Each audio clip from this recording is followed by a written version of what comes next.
தருமபுரியில் பாமக சார்பில் அக்கட்சி தலைவர் அன்புமணியின் மனைவி சௌமியா அன்புமணி போட்டியிடுவார் என அறிவிக்கப்பட்டிருக்கிறது. ஏற்கனவே அரசாங்கம் என்பவர் போட்டியிடுவார் என அறிவிக்கப்பட்டிருந்த நிலையில் தற்பொழுது சௌமியா அந்த தருமபுரி தொகுதியில் போட்டியிடுகிறார் என்ற தகவலானது அறிவிக்கப்பட்டிருக்கிறது. பாமக சார்பில் அக்கட்சி தலைவர் அன்புமணியினுடைய மனைவி சௌமியா போட்டியிடுகிறார் தருமபுரி தொகுதியில். 9 தொகுதிகளுக்கான வேட்பாளர் பட்டியலை பாமக அறிவித்திருந்தது.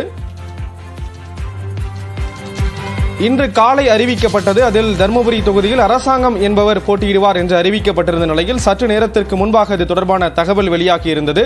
அன்புமணி ராமதாஸ் அவர்களுடைய மனைவியான சௌமியா அன்புமணி போட்டியிடுவார் என்று கூறப்பட்ட நிலையில் தற்பொழுது அதிகாரப்பூர்வமாக அறிவிக்கப்பட்டிருக்கிறது. தருமபுரியில் பாமக சார்பில் சௌமியா அன்புமணி போட்டியிடுகிறார் என்று அறிவிக்கப்பட்டிருக்கிறது.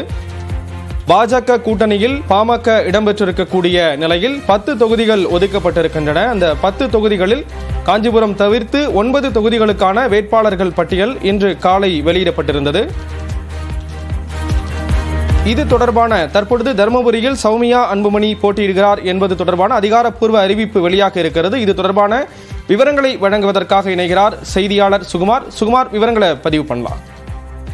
ஸ்ரீராம், தருமபுரியில் பாட்டாளி மக்கள் கட்சியின் வேட்பாளராக தற்பொழுது அன்புமணி ராமதாஸ் அவருடைய மனைவி சௌமியா அன்புமணி தருமபுரி வேட்பாளராக தற்பொழுது அறிவிக்கப்பட்டுள்ளதாக தருமபுரி பாட்டாளி மக்கள் கட்சியினர் தருமபுரி நகர பேருந்து நிலையத்தில் பட்டாசு வெடித்து இனிப்புகள் வழங்கி கொண்டாடி வருகின்றனர்.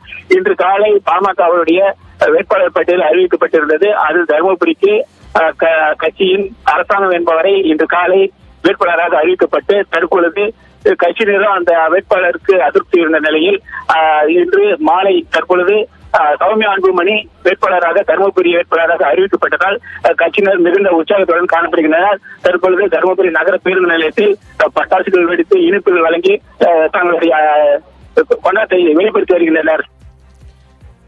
விவரங்களை வழங்கியதற்கு நன்றி சுகுமார்.